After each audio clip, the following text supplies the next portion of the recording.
Hi, Andrew. How are you today? I'm doing all right. How are you, Jake? I'm pretty good. Thanks for asking. I really appreciate you doing this with me. I know it's kind of inconvenient, but like I said, I really appreciate your participation in this.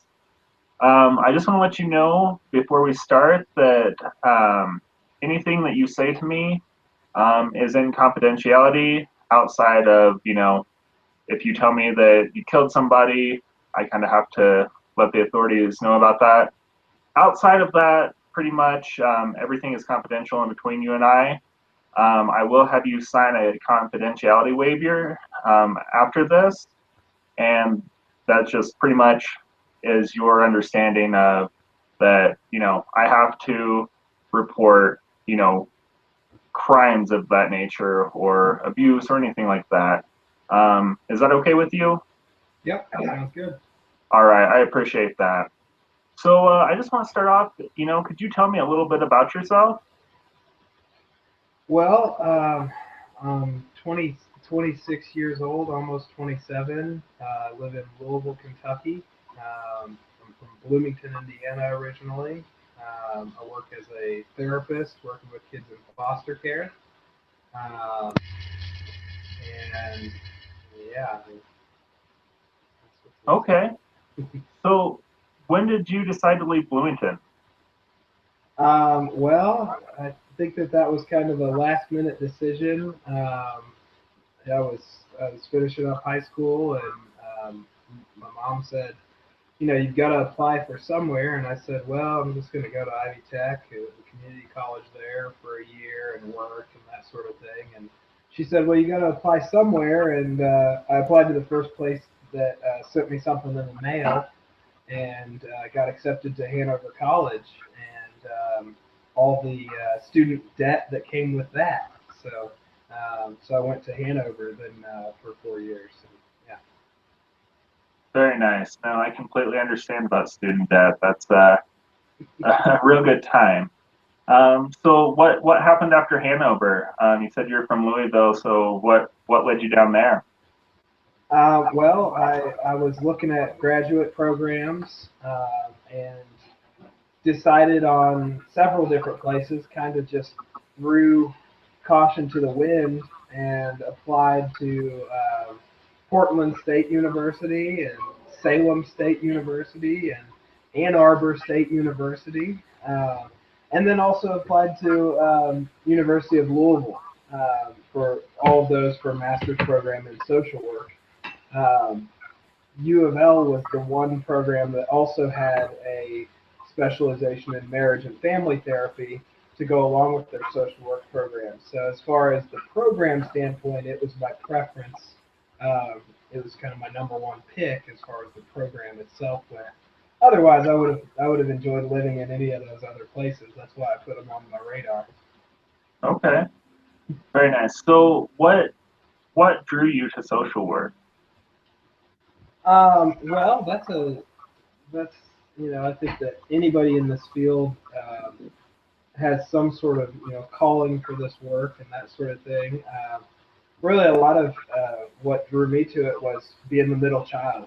Kind of always being the one trying to solve the problems and be a mediator between family members, between my brothers, between my mom, and at the same time, my dad, from a young age, took me on mission trips and really showed me that you have to give back in this world. You have to help other people, and there's good in that, and it made me feel good about doing this work. And so I decided, I want to be a therapist, and that's kind of the path that I took. I knew going into college that was the route that I wanted to take, and that's what I ended up doing. That's really cool. Um, so social work is kind of like a fulfilling occupation for you. I mean, is that kind of what I'm Mm-hmm. getting? Yep. Okay, that's awesome. I mean, and then what you said that you worked with adolescents? Yeah, I work. I'm a therapist with a foster care program. So I work with boys and girls from as young as 4 or 5 years old, all the way up till at 18 and even up to 21 in some cases, if the kids decided to recommit to the state's care after 18. Oh, there's my cat. He's come in for the night. But anyway, and then the other thing that I do with my role in our foster care team is I also train new foster parents. I really have a passion for training and for teaching, and I think that comes from a long line of teachers and preachers in my family. Okay. So with that, I enjoy that side of things as well, and that kind of you don't see the immediate result, but you see whenever a child is placed in that person's home and they start thinking about things differently than how they may have raised their own kids, how they how it does impact them and allow them to then help those kids. It's kind of a multiplier effect. Right. That's really interesting, Andrew. Um, do you do you think that you'll stay working with adolescents? Do you want to kind of move around with your licensure, or I mean, I assume that you're still working on that. Mm-hmm. What what's like a longer term plan look like for you? Well, right now I'm getting ready to take the test probably in January for my licensure, for my full license as a licensed clinical social worker. And at that point, people ask me, what are you going to do? Are you going to stay here? Are you going to go and do X, Y, and Z? I think that I've got a pretty good base where I am and doing the work that I'm doing, and I feel pretty confident about the work I'm doing and feel like it's a good match for me. At the same time, during graduate school, I found that I also had some passion with working with adults, especially couples.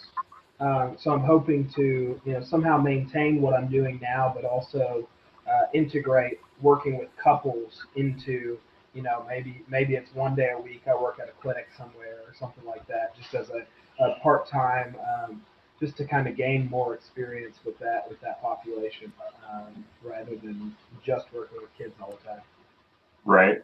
So, and plus that kind of gives you a basis for, you know, you're already kind of working with adults, it seems like, by teaching them, parenting skills, especially with having foster kids in the home and things like that. So it seems like that could really um, just give you more experience, in how to interact with adults in that way too. I mean, do you think Mhm. that's appropriate? I mean, not appropriate, but do you think like that's kind of like the idea, or? Yeah, I think I have enjoyed because I didn't come into things thinking that I was going to work with kids. Hmm. However, most of the entry level positions in this field are working with children and teenagers, and Right. so with that being the case, I always kind of thought, well, I'd like to work with adults. I'd like to do that kind of work. Some of my teenagers are some of the clients that I enjoy the most because they're like little mini adults that don't quite have a fully developed brain like an adult should. But in that case, it's a little bit more like doing adult therapy, more talk therapy, those sorts of things that I really enjoy doing. Um, and so with now training foster parents, that has been a nice way for me to get some more of that adult interaction and being able to coach them even just through the learning process of you get somebody that raised their own kids and spanked their kids growing up, and they spanked their own children, and then they're coming into the foster care system and we're going, no, no, no, no, you can't do that to these kids. And so it's almost processing with them, why is that not effective? Why is that not a tool that is going to be useful for a child that's already experienced abuse and neglect?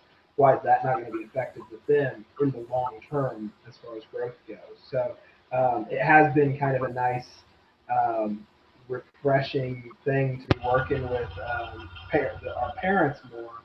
But I think that, yeah, it'd be a nice continuation to continue that work outside of the foster care world, just to gain some exposure in that area. Right. So you pretty much started working with adolescents just as trying to get your feet wet, essentially, like getting into the field and getting a job. I mean, essentially, we all have to make a living, but So, and it just kind of transpired from there, it sounds like. Yep. That, that's pretty accurate? Yep. Awesome. Well, tell me a little bit about what you do in your free time. I mean, what do you enjoy doing when you're not at work? Well, I was watching Supernatural a few minutes ago. That was fun. I actually got home today. I picked up my guitar, played around for probably 30, 45 minutes, just to enjoy that. It's a little bit cold here right now. My motorcycle has been under the tarp for a couple weeks, but any day that it gets above 50, I'll try and get out there on it for an hour or so, just because get bundled up and get out there. Um, I also I've done some woodworking and stuff like that. Since it's almost Christmas, I'm got a few projects that I'm getting ready to put together just for Christmas presents and that sort of thing. Some woodworking kind of crafts things. That's on the Very cheap, nice. you know. Yeah. How long have you been doing woodworking? Well, I mean, my dad always, like growing up, we would always do stuff together. Used to make, boxes and things together. But I kind of started doing it on my own. Probably a year and a half ago. Taking pallets and taking them apart and then building other things out of them. I've only done a couple things so far, but I've got several projects that are kind of in the works. That's really cool. So you repurpose already purposed wood essentially and kind of turn it Yep. into new stuff. Yep. Very You take nice. a pallet and you take it apart. A lot of people do pallets and they just cut them and then re put them together somehow, and it still looks like a pallet and everything. Instead, what I'm doing is I'm using the pallet wood because it's cheap, and I'm Very basically, nice. I consider it reclaimed wood, and I'm Right. using it as like kind of the accent to pieces and that sort of thing. It may not be sturdy enough to be the bones of a piece, but it can be, the top of a piece, or it could be the sides or the rails or something along those Wow, that sounds really interesting. So you mentioned that you play guitar and that you also have a motorcycle. How long have you been playing guitar? My freshman year of college is whenever I kind of started taking it seriously. There were always guitars laying around, and my brother played and everything else. But my freshman year of college, I was playing football, and I was kind of like burnt out on it already. I'd been playing for like 3 months over the summer and everything. It was, and not feeling too great about it, kind of bored. Even though I was playing wide receiver, which was way more exciting than whenever I played lineman before. But anyway, I was kind of bored with it and tired of all the practices and everything else. And one of my buddy's dads came to the dorm and was visiting, just visiting my buddy, and he's like, "Oh, I see you got a guitar there. What do you do? Do you play?" And I was like, "No, not really, but I think I'm gonna quit football and I'm gonna learn. I'm gonna learn how to play 'Wish You Were Here' by Pink Floyd." And he said, "Well, it's a pretty good starter song," and so that's what I did. So my freshman year of college is when I really started playing, and been playing ever since. So, Very nice. So you kind of uh, traded one skill. yeah, he I'm sorry? exactly. And I have a cat. You're talking about all the other things. He's now meowing at me. Oh, I see. he wants to be interviewed. What's your Anyway, cat's name? this is Yingling. Hi, Oh, Ewing. yeah, he's How he's a black and tan, as you can tell. Very nice. Very appropriate. How long have you had Ewing for? Well, he actually he was he was here whenever I moved into this apartment, which was gosh, 2.5 years ago. Um, Okay. he's probably gonna mess something up here. Actually, what are you stop that? Um, but anyway, so I've had him for 2.5 years, and whenever I took him to the vet and everything, they said, he's probably about 2 years old. So he's getting to be an old man. He's 4.5 now or so. Don't really know for sure because he was just kind of on the streets and everything before he kind of claimed me. Yeah. Nice. That's really that's cool that you have a friend waiting for you at your place. It kind of seems like that was I think meant to Yeah, be. yeah, he was. He was right. he would come up whenever I'd get home from work, and he'd be sitting right on my stoop, and I was like, that's weird, you know. I'm not sure. Like maybe somebody else threw him out or something. Maybe the people that lived in this apartment before me left him. I don't really know, but he's definitely an outdoor cat. He's wild, so Yeah. I don't think he really was like grew up indoors. He's got a little bit of a wild side to him, kind of like Dexter is what I like to call him, little Dexter sometimes because he's all sweet and loving and everything. Like you can see now, he's laying on my lap. But he Right. probably just like murdered something outside. Like that's what he does. He comes in and he's like, "Oh yeah, no, it's all cool." And then he's like, I just killed like 10 things outside." Go look on your doorstep. Yeah, I exactly, left you a exactly. present. Yeah, he's got a friend in here somewhere. There's a mouse in here, and he refuses to catch the damn thing. I think it's like Tom and Jerry.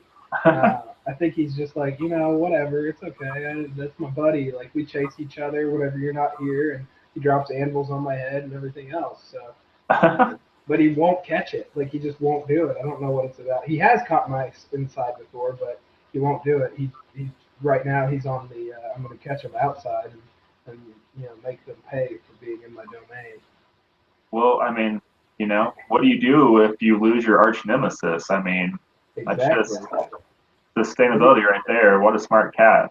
then he's going to kill me. Is what's going to happen. I've always been more of a dog person myself, but I can respect a cat. He's he. I don't know if he knows he's a cat or not. He behaves much better than a dog. Oh, he's chewing on the headphone wire right now, so that's probably not going to end well. He's like, why is that moving so much? Yeah, but That's something to anyway, do. so that's he's trying to strangle. Give me that. Thank Well, that's you. cool. He seems like a handsome yingling. Oh yeah, Nice he's pour after a long day. yeah. Well, Andrew, do you have anything else that you'd like to add? I mean, I think that we've covered everything that we were going to cover today. This has been a good little chat, and I appreciate you just taking some time to listen to me and everything else. It's been a good conversation. Well, I appreciate your time. I really do. And yeah, thank you so much. All right. Have a good night, Andrew.